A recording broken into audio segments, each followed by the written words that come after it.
Bienvenue sur le podcast Job Révolution, le podcast qui t'accompagne dans ton évolution. Je suis Stéphie Lechkowski, formatrice d'adultes, spécialiste en reconversion et en insertion professionnelle.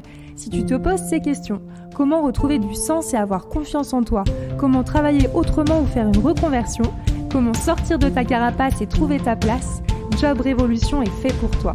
Chaque semaine, découvre les conseils de personnes inspirantes pour trouver ta voie et les secrets de recruteurs pour t'accompagner dans ta recherche d'emploi.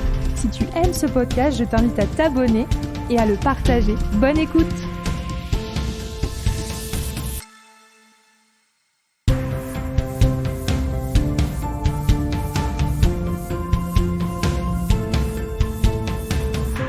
Bienvenue dans ce nouvel épisode de Job Révolution pour aborder les secrets de recruteurs avec Olivia Curnier, qui est spécialiste en conseil RH, en recrutement et en marque employeur, mais aussi job coach. Si vous êtes en recherche d'emploi, c'est le moment d'écouter.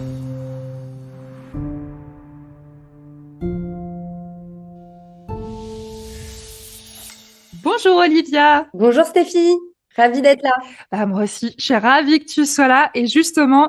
allons droit au but. Alors, qui es-tu, Olivia, et quel est ton lien avec le recrutement? Déjà Stéphie, un grand merci de m'accueillir sur ton podcast. C'est mon premier épisode, donc je suis hyper contente d'être là. Donc pour me présenter, je suis Olivia, j'ai 34 ans et j'habite à Marseille depuis 1 an. Je suis originaire de Paris. Je suis une femme dynamique, positive et très curieuse. J'ai vraiment une soif d'apprentissage et de découverte au quotidien, que ce soit par le biais des voyages, de l'entrepreneuriat, de tester des nouveaux restos, des nouveaux endroits, des nouvelles activités. Donc voilà pour qui je suis. Et pour parler de mon métier, je suis dans le domaine du recrutement depuis 7 ans maintenant et j'ai créé mon entreprise en novembre 2020 qui s'appelle YouBoost. Donc, j'ai développé 3 offres autour de YouBoost. Une première qui est une offre, on va dire B2B, qui est mon offre phare, où j'accompagne les entreprises, plutôt des startups ou des PME, en croissance sur tous les sujets liés au projet RH et People. Donc, je travaille uniquement en RPO, c'est-à-dire que je me dédie X jours par semaine sur plusieurs mois comme un membre à part entière de leurs équipes. Donc ça, c'est mon offre B2B. Ensuite, j'ai une offre B2C qui est ma formation en ligne, qui s'appelle la méthode iBoost, qui a pour objectif vraiment de former, booster les candidats dans leur recherche d'emploi. Et j'ai lancé en février 2023, donc ce mois-ci, une offre School Boost qui est à destination donc des écoles supérieures. Je propose de 1 ma formation, la méthode iBoost, à ces écoles pour qu'ils l'offrent à leurs étudiants. Et en second temps, j'anime des ateliers collectifs, que ce soit en visio ou sur site, sur différentes thématiques liées à la recherche d'emploi. Ok. Donc voilà mon lien au recrutement. Sacré lien. Oui. Ah, mais c'est génial. On va en parler après justement aussi. Je trouve hyper intéressant le fait que si tu apportes une solution aux écoles, parce que c'est bien beau de former les étudiants, peu importe ce qu'on choisit d'ailleurs comme étude, mais après, derrière, une fois qu'on est formé, l'idée c'est d'arriver sur le marché du travail, qui est encore différent. On passe d'étudiant à candidat. Exactement, donc j'ai pensé qu'on pouvait être avec les écoles de bons partenaires et complémentaires pour eux qui puissent les former aux compétences, aux métiers et moi les aider ensuite dans l'insertion dans le monde du travail qui est une première étape hyper importante dans sa carrière. Puis c'est chouette d'avoir la casquette du coup, de connaître l'envers du décor côté RH. Exactement. Et c'est comme ça que j'ai eu ces idées là de créer ma formation en ligne et de créer l'offre School Boost. C'est parce que j'ai accompagné tellement de candidats au cours de ces 7 années et j'ai vu qu'il y avait beaucoup de problématiques communes. Donc je me suis dit qu'à mon échelle, j'aimerais aider un plus grand nombre et par la formation en ligne, je peux le faire. Ok, bravo en tout cas pour toutes ces casquettes. Merci beaucoup. Et puis, une question qui me tient beaucoup à cœur par rapport à l'objectif de ce podcast, justement, c'est qu'est-ce que tu penses du recrutement des profils en reconversion professionnelle? Très bonne question.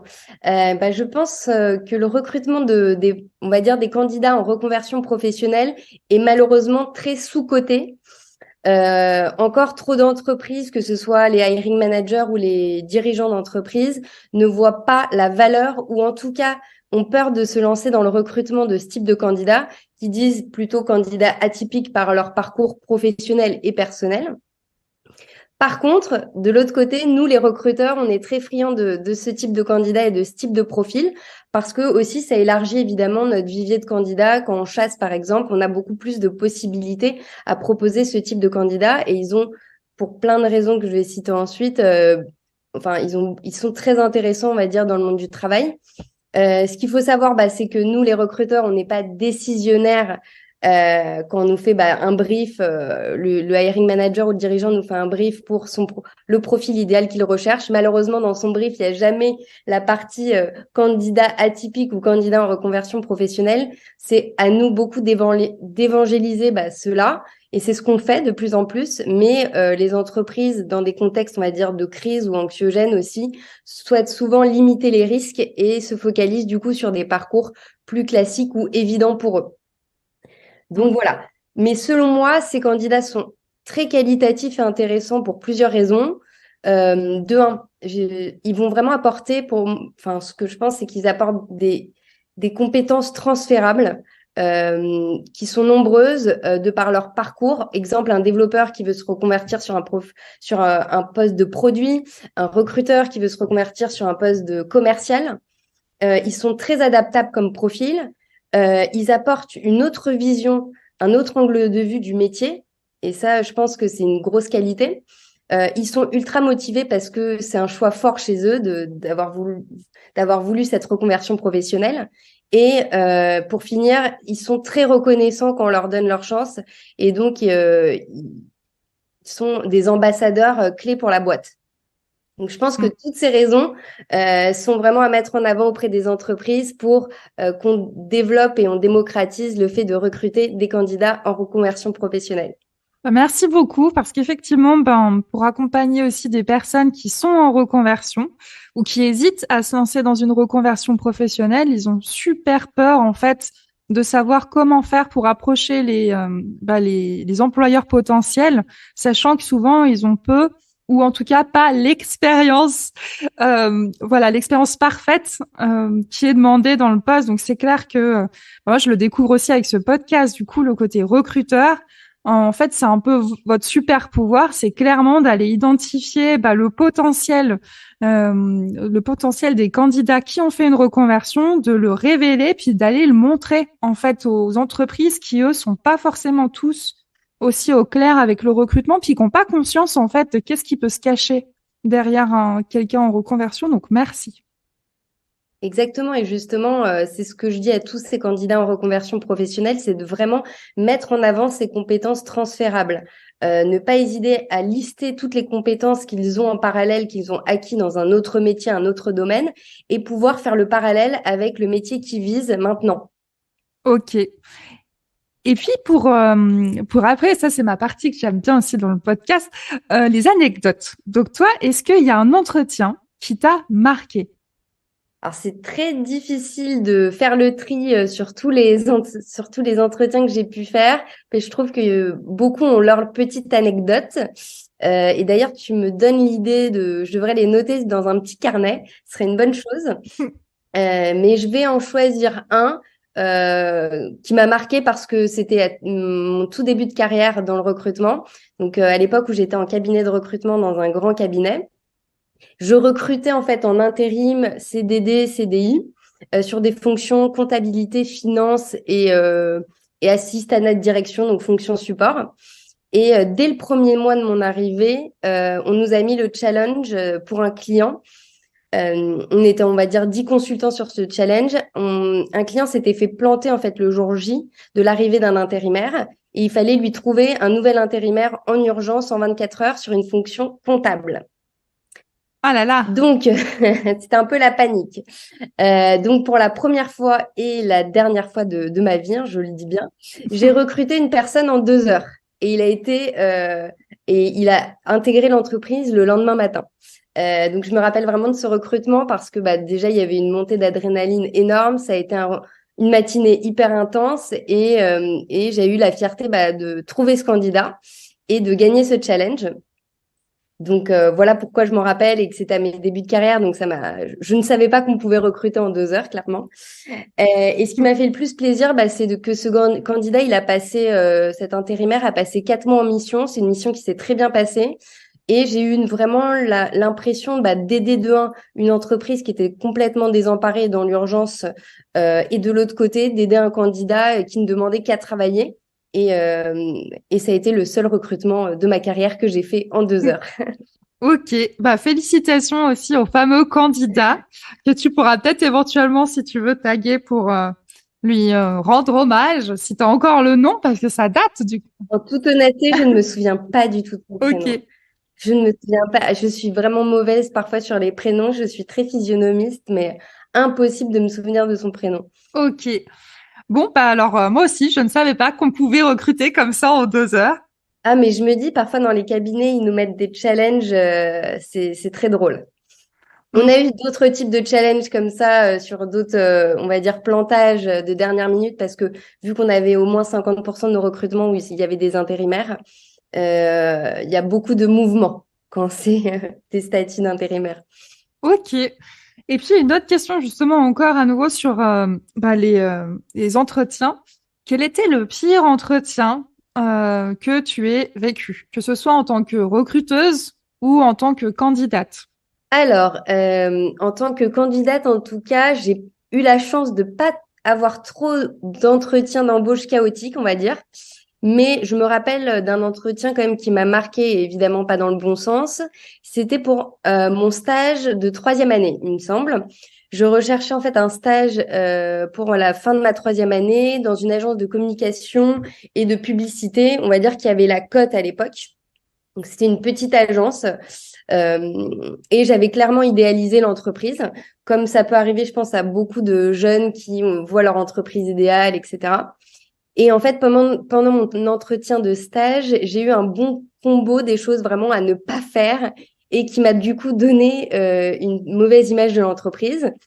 Donc, pour te citer quelques exemples quand même de mon expérience négative dans cette entreprise, l'interlocuteur déjà a eu 20 minutes de retard, évidemment, aucune excuse de sa part, et ça devait être en plus mon maître de stage.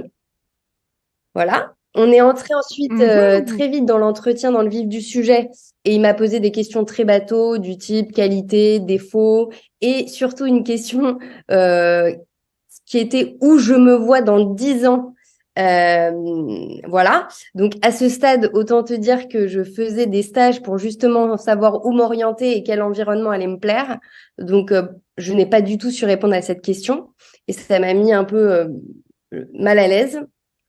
Ensuite, j'ai eu un cas pratique surprise où il m'a laissé 20 à 30 minutes dans la salle pour le faire. Et évidemment, j'ai jamais eu de débrief de ce cas pratique en question. Et la cerise sur le gâteau, c'est que vraiment mon interlocuteur, pendant que je lui parlais, était sur son téléphone et répondait aux SMS. Donc, Ah là là. voilà, je suis sortie de cet entretien n'ayant déjà plus du tout envie de rejoindre la boîte. Et tout ça pour dire et donner un conseil, c'est que quel que soit le statut, que ce soit un CDI, un CDD, un intérimaire ou un stagiaire, je pense vraiment qu'il faut traiter les personnes et les candidats avec respect et bienveillance, car pour ma part, ça avait vraiment donné enfin, leur marque employeur en avait vraiment pris un coup, quoi. Alors, est-ce que tu peux expliquer ce que c'est que la marque employeur justement pour les candidats? Bien sûr. Donc, la marque employeur, c'est l'image que l'entreprise renvoie en externe aux candidats. Donc, moi, j'avais une image à la base en arrivant qui était assez positive, dynamique, qui m'envoyait un peu des paillettes dans les yeux. Et quand je suis partie de là, clairement, je n'avais même plus envie de... J'avais envie de retirer ma candidature tout simplement parce que j'avais trouvé que l'accueil et l'entretien n'avaient pas été à la hauteur de ce que j'attendais, en tout cas, de mon prochain stage. Et du coup, ce que je peux conseiller quand même aux boîtes, c'est une transparence, quel que soit, comme je dis, le statut ou le niveau de seniorité de la personne, de la transparence totale dans le process de recrutement, dans les étapes, et ne pas mettre, on va dire, de dose de stress inutile au candidat. Parce que clairement, ce cas pratique qui est venu comme un cheveu sur la soupe, que je devais faire en 20 minutes et on m'a sorti comme ça le sujet sans que je sois du tout au courant, ça m'avait mis une certaine dose de stress inutile. Ok. Et d'ailleurs, par rapport, je rebondis sur les process de recrutement parce que du coup, tu travailles aussi pour plusieurs entreprises, tu as plusieurs mandats. Est-ce que, disons qu'il y a un process de recrutement qui revient généralement qui est assez commun à toutes les entreprises ou est-ce que c'est vraiment différent en fonction des entreprises et du poste? Ça peut être différent en fonction des entreprises et du poste. Après, on va dire qu'il y a un socle classique d'étapes d'entretien qui est l'entretien avec le recruteur, l'entretien avec le manager euh, et ensuite l'entretien avec les équipes. Globalement, ces trois phases sont faites et sont le socle classique. Maintenant, il y a beaucoup de nouvelles étapes qui s'interfèrent, qui peuvent être le cas pratique selon aussi le type de poste, d'autres entretiens avec pour des plus hauts postes, des actionnaires ou les dirigeants de l'entreprise, etc. Donc, moi, ce que je conseille, c'est plutôt d'avoir 3 ou 4 étapes maximum d'entretien parce que sinon, on peut perdre vite le candidat et ça peut être très pénible pour le candidat d'avoir des process longs d'entretien. Quand il y a 7, 8 étapes, ça commence à être compliqué. Après, pour des très gros postes, c'est vrai que la direction a l'habitude de quand même ajouter 2, 3 étapes supplémentaires. Ok. Ah oui, quand même, c'est impressionnant. Je ne savais pas que c'était possible d'avoir 7, 8 étapes comme ça de recrutement. Oui, oui, oui, c'est très possible. C'est pas du tout ce que je recommande, mais c'est possible. Ok. Et puis justement, encore au sujet des entretiens, pour toi, quel a été l'entretien le plus drôle dont tu te souviens? Oula, ça c'est une bonne question. Alors, j'ai pas eu d'exemple. En tout cas, j'ai pas d'exemple loufoque à te donner ou drôle de candidats qui se baladent en caleçon derrière la caméra, des choses comme ça. J'attends de voir ce que me réserve la suite, on va dire. Mais j'ai pas un entretien qui était forcément drôle à te raconter, mais un entretien qui m'a laissé vraiment perplexe. Je savais plus vraiment si c'était du lard ou du cochon, vu que ça ne m'était jamais arrivé. Du coup, c'était il n'y a pas si longtemps, lors d'un entretien visio, je parlais à un senior sales. Donc, c'était un profil assez expérimenté et on avait rendez-vous à 18 h pour un entretien en visio et il avait l'air au début de l'entretien un peu stressé par sa journée de travail, voilà, qui avait l'air d'être intense et voilà. Donc, je pense que pour lui, finalement, l'entretien à ce moment-là était pas le meilleur moment. C'était un profil vraiment très intéressant, sympathique, avec qui j'ai eu un très bon contact. Cependant, au cours de mon entretien, au bout de 20 minutes, je dirais en visio, la candidate a allumé sa cigarette en me parlant et sans me demander et me souffler sa fumée à l'écran pendant notre échange. Donc j'étais vraiment sciée parce que de un, je me disais mais ça serait jamais arrivé dans une salle classique d'entretien, enfin c'est impossible.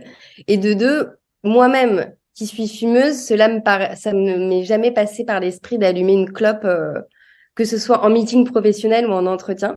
Donc voilà, j'en ai rigolé en raccrochant, mais sur le coup j'étais assez sciée. Ah oui, quand même. Ah oui. C'est intéressant, ça se trouve, tu l'as tellement mise à l'aise, tu sais, pendant l'entretien que la personne s'est dit, allez, c'est bon, je suis chez moi, il n'y a pas de souci. Mais c'est exactement ce qu'elle m'a dit parce que évidemment moi je suis très transparente donc on a fait l'entretien comme si de rien n'était on va dire et à la fin je lui ai fait mon débrief d'entretien et j'ai été très honnête avec elle en lui disant que c'était un comportement que j'avais eu du mal à comprendre, que ça aurait pu choquer vraiment d'autres personnes. Imaginons un non-fumeur qui déteste la cigarette, etc. Ça peut être très mal perçu et que c'est pas parce qu'on est en entretien visio, ça reste un entretien professionnel et que j'ai pas vraiment compris ce comportement. Et donc on a débriefé ensemble. Elle était hyper gênée. C'est là où elle m'a dit qu'en fait elle avait passé une journée stressante, elle avait pas eu de pause, etc. Mais que elle s'est excusée en disant qu'elle aurait dû au moins demander ou qu'on puisse faire un break ou quelque chose comme ça. Donc, elle a apprécié aussi que je lui fasse un feedback à chaud, qui était très bienveillant, hein. Je lui ai dit que je la jugeais pas du tout, que moi-même j'étais fumeuse, etc. Mais que c'est vraiment quelque chose qui est pas forcément à faire en entretien, même si on se sent à l'aise, qu'on est dans le milieu des startups, où on se tutoie, etc. Que ça restait un échange, mais pas non plus entre amis, quoi. Mm. Bah, c'est chouette en tout cas que tu aies eu aussi la transparence, comme tu le dis, même dans ton travail en général. Je trouve vraiment bien d'être transparent avec les candidats, que tu puisses vraiment leur donner un feedback parce que ça se trouve, tu lui évites en fait de louper aussi des opportunités qui pourraient arriver par la suite. Exactement, et je pense que ne pas dire les choses, parce que c'est vrai que parfois on peut être gêné, on peut avoir peur aussi de chiffonner, de blesser, etc. Mais si c'est dit avec beaucoup de bienveillance et de gentillesse, je pense que tout passe déjà. Et en plus, le but, moi, j'ai rien à y gagner à lui dire ça, clairement. Le but, c'était vraiment de lui apporter un axe d'amélioration et de faire attention pour la suite, quoi. Mm. Ok, bah merci beaucoup. Et puis ensuite, bah voilà, ça c'est aussi important pour toutes les personnes qui appréhendent les entretiens d'embauche. Ça arrive souvent. J'imagine que toi aussi, tu en rencontres pas mal dans les personnes que tu as pu accompagner ou t'accompagnes encore. L'entretien d'embauche, ça fait peur. Toi, est-ce que tu as des astuces particulières pour bah, appréhender moins l'entretien d'embauche? Oui, alors j'ai plusieurs astuces et d'ailleurs quand j'ai fait des accompagnements individuels ou des ateliers, des coachings collectifs avec des écoles, on a déjà parlé de ces points-là parce que c'est un point qui revient beaucoup, le stress en entretien. J'en parle également dans ma formation, la méthode iBoost. Donc pour moi, les conseils que je peux donner, en tout cas les conseils clés pour éviter d'être stressé et pour arriver dans les meilleures conditions pendant un entretien d'embauche. Alors, il y a un premier conseil qui peut sembler, on va dire, très simpliste ou banal, mais c'est un conseil qui est vraiment important, c'est de dédramatiser l'entretien d'embauche. Se dire qu'on ne sauve pas des vies et que c'est vraiment un moment d'échange mutuel, voir si ça correspond des deux côtés et vraiment faire connaissance. Donc, ce que je conseille c'est aux candidats, c'est voyez cela comme un échange entre adultes pour apprendre à se connaître, voir s'il y a une future collaboration qui est envisageable. Et souvent, les candidats, et ça, j'ai beaucoup de retours d'expérience dans ce sens, se mettent trop la pression et qui se disent, je vais louper le job de ma vie, il faut que je sois parfait, etc. Malheureusement, le loupe, car il laisse pas la place à un échange, on va dire, spontané, naturel. Donc, mon conseil, c'est de vraiment être vous-même, soyez authentique, positif et souriant, et déjà, d'être soi-même authentique et positif et souriant pendant un entretien, ça fait une bonne partie du job. Hmm. Première chose. Deuxième chose, évidemment, arriver à l'heure, que ce soit en physique ou en visio, et dans une tenue professionnelle dans laquelle on se sent à l'aise et qui correspond aussi à l'image de l'entreprise. Et même en visio, en fait, même si on est dans son salon, se présenter de manière professionnelle, tout simplement. Pas avec une cigarette, du coup, par exemple. Il faut Exactement. éviter. Exactement. Ensuite, bien préparer en amont son entretien parce que déjà, quand on est bien préparé, on a moins de stress, on se sent plus confiant. Et quand je dis bien se préparer, ça veut dire se renseigner sur l'entreprise, sur les interlocuteurs à qui on va parler, sur l'équipe même, se renseigner en amont, que ça soit via LinkedIn, Glassdoor, Welcome to the Jungle, la page carrière de la boîte. Il y a énormément maintenant d'informations disponibles sur le net très facilement. Donc, ne pas hésiter à se préparer pendant 1 heure sur tous ces points.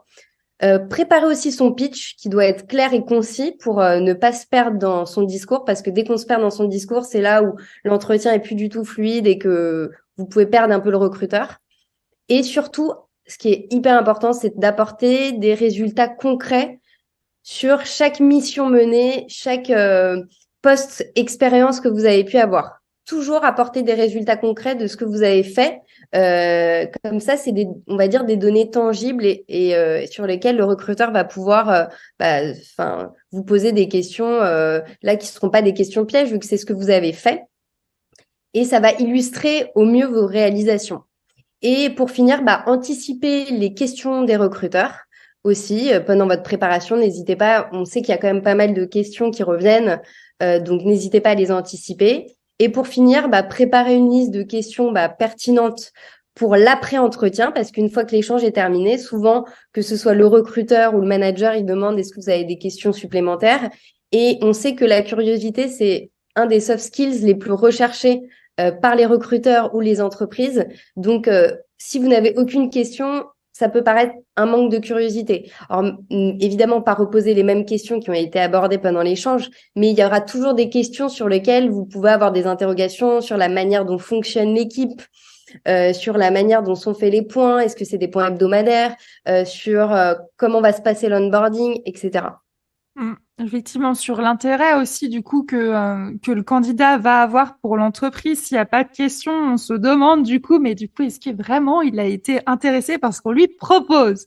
Exactement. Et puis, pour revenir sur ce que tu disais, sur le fait d'être authentique, ce que je conseille aussi aux personnes que j'accompagne, c'est aussi d'oser, si vraiment, vraiment, vraiment, vous sentez que vous bafouillez en entretien. Moi-même, ça m'est déjà arrivé, hein, et pourtant, voilà, j'aime bien passer des entretiens en plus. Mais des fois, ça peut arriver de se mêler les pinceaux, puis dire tout simplement, dire, oh là, bon, alors là, je me stoppe. Excusez-moi, je suis un peu stressée, comme vous pouvez le voir, mais c'est normal parce que c'est un entretien et c'est surtout un poste qui m'intéresse vraiment. Donc voilà, je le dis comme ça fait redescendre la pression. Et en fait, le simple fait de le dire, bah, ça montre aussi, bah, vous vous autorisez à vous exprimer. Vous restez pas comme ça avec votre stress interne. Et puis, ça permet aussi de faire redescendre. Je sais pas ce que t'en penses, Olivia.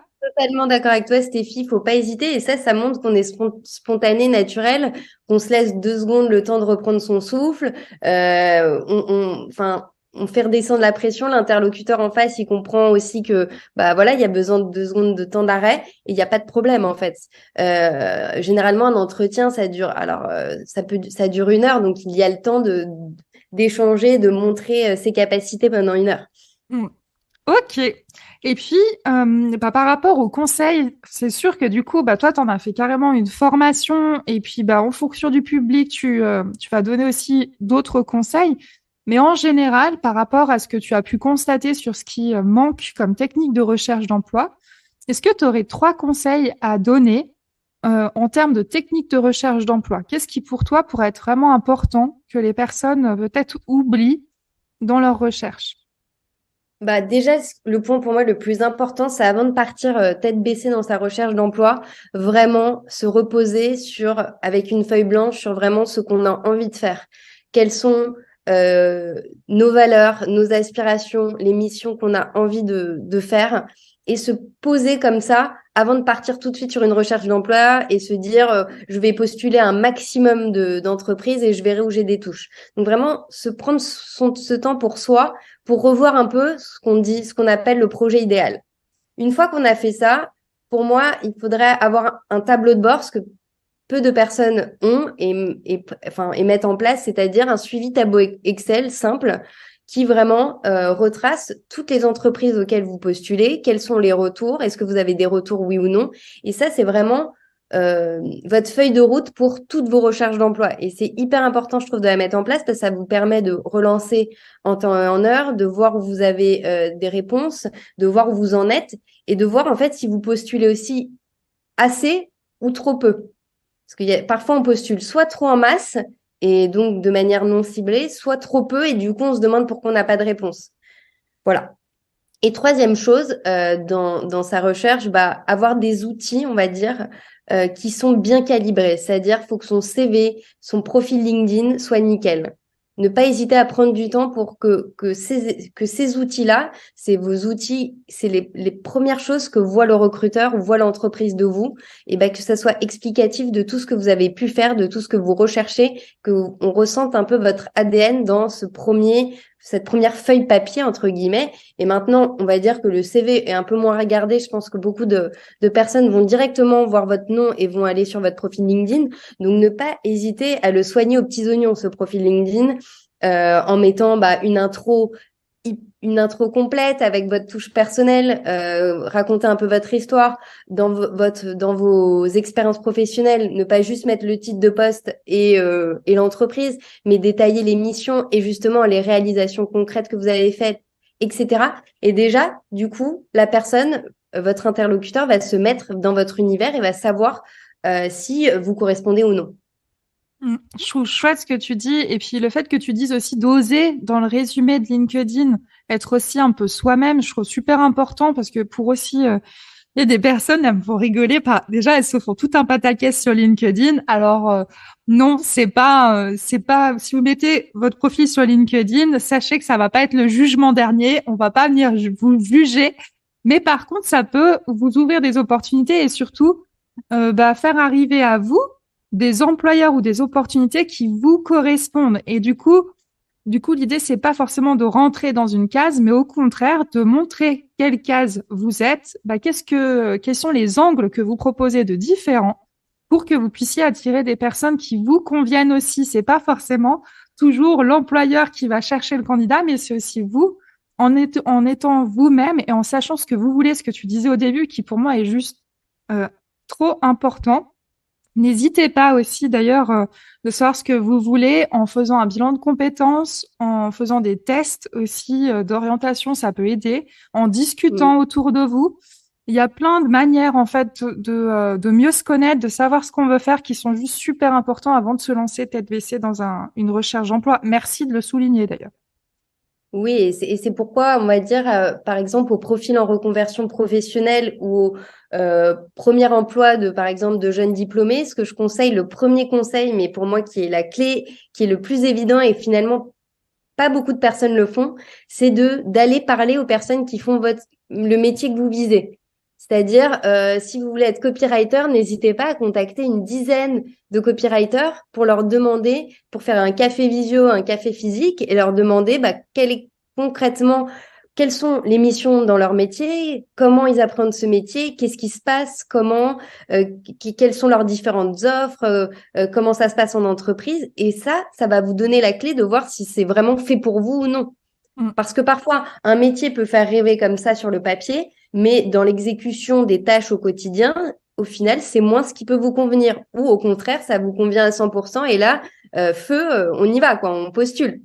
Le métier ou l'entreprise, pour revenir à ton exemple sur l'entretien que tu as eu, moi aussi, je l'ai vécu. Je suis tombée dans une entreprise où c'était le monde des paillettes. Et finalement, tu arrives sur place, tu as signé le contrat et waouh, moi, j'étais jusque aller travailler sur place, puis je m'en suis rendu compte. Donc, c'est aussi l'opportunité de poser des questions aussi sur l'entreprise, peut-être que vous ciblez, et puis de voir un petit peu comment ça se passe réellement en interne. Ça peut vous donner aussi, vous, des axes de motivation et des choses que vous pouvez valoriser dans votre candidature et aussi gagner en confiance, tout simplement. Exactement. Et sur Glassdoor, ce qui est intéressant, c'est que maintenant, il y a donc tous les avis des collaborateurs actuels ou des anciens. Et ne pas hésiter à regarder vraiment les avis Glassdoor aussi sur comment ça se passe en interne, si les valeurs de la boîte peuvent vous correspondre. Et de là, vous postulez ou non. C'est vous qui êtes, pour moi, c'est ça que j'ai voulu transmettre vraiment dans ma formation en ligne, c'est que on est acteur de sa carrière professionnelle. Il faut arrêter d'attendre qu'il y ait 1000 opportunités qui nous tombent dessus, mais d'aller les choisir. Et plus on ira les choisir, plus ça correspondra à un alignement dans sa carrière, à un épanouissement qui fera forcément un épanouissement personnel et professionnel. Parce que pour moi, c'est très lié, hein. L'épanouissement professionnel est hyper lié aussi à son épanouissement personnel, selon aussi le degré qu'on y met pour ce qu'on a envie de faire de sa carrière. Mm, mm. Ok, merci beaucoup. Et puis, alors là, c'est la grande question. Alors là, je suis curieuse de ce que tu as à dire sur les méthodes de recrutement. Toi, avec toutes les facettes que tu as, toutes les casquettes que tu as aujourd'hui, d'après toi, comment vont évoluer les méthodes de recrutement? Alors déjà, je pense que les méthodes de recrutement et les pratiques ont beaucoup évolué. Moi, quand j'ai commencé il y a 7 ans, on avait des fiches papier, des dossiers papier de candidats qui avaient plusieurs pages. On sourçait sur Monster et Viadeo et on faisait beaucoup d'appels en direct. On chassait comme ça direct avec les contacts téléphoniques. Maintenant, on voit déjà que c'est beaucoup plus moderne, digitalisé dans la communication, le storytelling. Déjà, il y a beaucoup plus d'outils. On a vu fleurir énormément d'ATS, d'outils de grosses, d'extensions pour recruter. Les réseaux sociaux ont pris une ampleur énorme, chose qu'il n'y avait pas du tout. Moi, j'ai commencé à créer mon réseau LinkedIn vraiment il y a 5-6 ans maximum. Donc à l'époque, quand j'étais, parce que avant mes 7 ans en recrutement, j'étais sur d'autres postes avant, mais j'avais même pas de profil LinkedIn, quoi. On voit que les recruteurs ont vraiment une multicasquette qu'ils n'avaient pas forcément auparavant. Avant, c'était des chargés de recrutement, chasseurs de tête, classiques. Maintenant, ils ont une multicasquette. C'est vraiment la partie marketing, communication, commercial, RH. Donc, il y a vraiment un volet un peu 360. Il y a des formations maintenant qui se multiplient pour les recruteurs, pour ce métier qui n'existait pas avant. Et là, je pense à l'école du recrutement qui a été vraiment, je pense, pionnier sur ce sujet et qui a même qui a développé à l'époque les premiers événements entre recruteurs. Il y a des communautés grandissantes de recruteurs. Moi, je suis sur 3 Slack de recruteurs, un Slack RH, par exemple. Ah oui. Ouais. Et il y en a encore d'autres, hein. En tout cas sur des Slack RH. Les recruteurs, on voit qu'ils prennent de plus en plus la parole. On le voit ici sur ton podcast et on t'en remercie, Stéphie. Et il y a d'autres podcasts aussi à ce sujet où vraiment on commence à on donne la parole aux recruteurs sur leur avis sur le monde du travail, etc. Donc, on valorise davantage pour moi le recrutement vis-à-vis d'il y a quelques années en entreprise, mais c'est vraiment pour moi un point qui doit être vraiment encore challengé parce que le recrutement, pour moi, selon certains types d'entreprises, en tout cas, est pas encore mis au niveau stratégique de la boîte. On voit très peu de head of talent au niveau codir ou qui donnent leur avis sur une partie business, par exemple. Et j'espère vraiment qu'à terme, aussi bien les recruteurs que les RH seront davantage valorisés et aimés pour ce qu'ils font, parce que souvent, ils sont entre le marteau et l'enclume, donc ça veut dire qu'ils sont entre les candidats et la direction, ou les salariés en interne et la direction, et on sait qu'ils essayent, enfin généralement on fait ce métier quand même beaucoup par passion, donc ils essayent de concilier les deux parties, et sans jamais être décisionnaire final. Donc c'est pourquoi souvent on tape un peu sur le RH ou le recruteur, mais finalement c'est pas la bonne personne.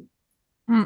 Effectivement, vous n'êtes pas forcément décisionnaire et en plus parfois c'est les décisions ou le cadre aussi, le process de recrutement parfois il est aussi imposé. Donc même si vous en plus vous avez une facilité pour repérer des talents, le process, les décisions sont pas forcément aussi toujours choisis en tant que recruteur.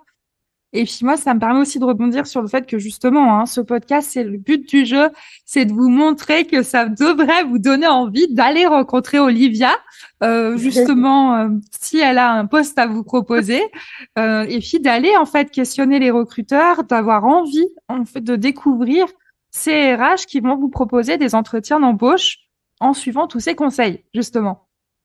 Merci. Avec plaisir. Et puis, voilà. Donc maintenant, j'ai vu que tu avais plusieurs casquettes. Aujourd'hui, quels sont tes projets? Comment te suivre aussi? Voilà. Qu'est-ce qu'on peut savoir sur toi aujourd'hui et qu'est-ce qui va arriver dans l'univers d'Olivia? Ah, bah merci beaucoup déjà de me poser la question. Bah, j'ai beaucoup de projets, c'est vrai, qui m'enthousiasment et m'épanouissent depuis que j'ai créé YouBoost. J'ai 3 gros projets, donc chaque année, c'est vraiment de trouver déjà des missions d'entreprise en RPO, des missions qualitatives avec du conseil en 360 sur du recrutement et des projets RH. Donc vraiment travailler avec les entreprises, sur les conseiller sur leurs process, les outils à adopter, la stratégie de recrutement, travailler leur marque employeur et les faire rayonner, etc. Mon second projet cette année, c'est vraiment de faire connaître et développer les ventes de ma formation en ligne, la méthode iBoost, dont je vous ai parlé, que j'ai lancée fin 2022. Et je pense que ça va pouvoir aider beaucoup de personnes, mais pour cela, il faut la connaître. Et mon troisième projet, c'est de travailler main dans la main avec les écoles supérieures, en faisant avec eux des ateliers collectifs avec leurs étudiants et aussi en leur demandant d'acheter ma formation en ligne pour qu'ils puissent les offrir à leurs étudiants pour, par exemple, un cadeau de remise de diplôme ou en cours de cursus pour des personnes qui auraient, par exemple, du mal dans leur recherche de stage ou leur recherche de premier job. Donc vraiment, j'espère qu'on va pouvoir je vais pouvoir nouer en tout cas des partenariats avec certaines écoles qui vont être ambassadeurs de ma formation et travailler ensemble sur des ateliers collectifs, sur des thématiques spécifiques. Pour donner quelques exemples, on va dire, de thématiques, ça peut être comment décrocher votre premier job efficacement, comment trouver son projet professionnel aligné avec vos valeurs, comment préparer des entretiens d'embauche. Donc, on va travailler le pitch, la posture, comment reprendre confiance en soi dans ses recherches d'emploi et travailler son état d'esprit, comment négocier son salaire. Enfin bon, il y a énormément de thématiques liées à la recherche d'emploi et je pense qu'avec les écoles, on peut vraiment co-construire ensemble. Et donc, pour me retrouver et poursuivre mon actualité, il y a 2 réseaux sociaux sur lesquels je communique, on va dire, toutes les semaines. Mon profil LinkedIn, où je communique tous les jeudis matins. Donc voilà. Et sur mon profil LinkedIn, vous verrez aussi le lien directement pour ma formation en ligne. Et Instagram, qui donc pour me suivre, c'est Olivia_YouBoost, où je communique 3 fois par semaine au minimum sur plein d'actualités en lien avec la recherche d'emploi, plein de tips et de conseils à suivre et assez dynamique parce que j'ai inséré le format vidéo depuis plusieurs mois et voilà, je fais des réels un peu fun. Je me suis pris au jeu. Oui, j'ai vu, j'ai repéré d'ailleurs, super chouette les publications que tu fais. Et puis, il y a aussi un live qu'on n'a pas encore fait, mais d'ici que le podcast soit publié, n'hésitez pas, le sujet se tournera aussi autour de comment négocier son salaire. Suggestion faite par Olivia, d'ailleurs, un sujet de live. Et effectivement, ça va être intéressant. Vous pourrez le Je pense revoir. que ça va être, ouais, Stéphie, je pense, merci beaucoup en tout cas encore de m'avoir proposé ce live parce que ça va être hyper intéressant de mettre ce sujet de négociation de salaire sur Instagram. Je pense que c'est un sujet important et qui intéresse beaucoup de monde, mais qui est vu beaucoup sur le réseau professionnel LinkedIn et un peu moins sur Instagram. Donc, je pense que ça peut être un super sujet. Donc, faudra pas hésiter à nous rejoindre le 14 mars à 20h30, si je me souviens bien. Voilà. Donc, comme ça, à mon avis, d'ici là que l'épisode sera diffusé, vous pourrez le regarder dans les replays, que ce soit sur le profil d'Olivia ou sur le mien, vous pourrez accéder, du coup, au replay. Donc, merci beaucoup, Olivia. Est-ce que tu aurais quelque chose à rajouter que tu aimerais partager? Non, là, j'ai rien à rajouter à part te remercier chaleureusement pour ton invitation dans ce podcast. Ça me fait hyper plaisir d'avoir pu échanger avec toi et partager un peu des conseils sur toutes les questions que tu as pu me poser. Et je te remercie de mettre en lumière les recruteurs et partager tous nos best practices. Bah écoute, avec grand plaisir. J'avais juste une petite question, sinon je vais m'en vouloir de pas la poser.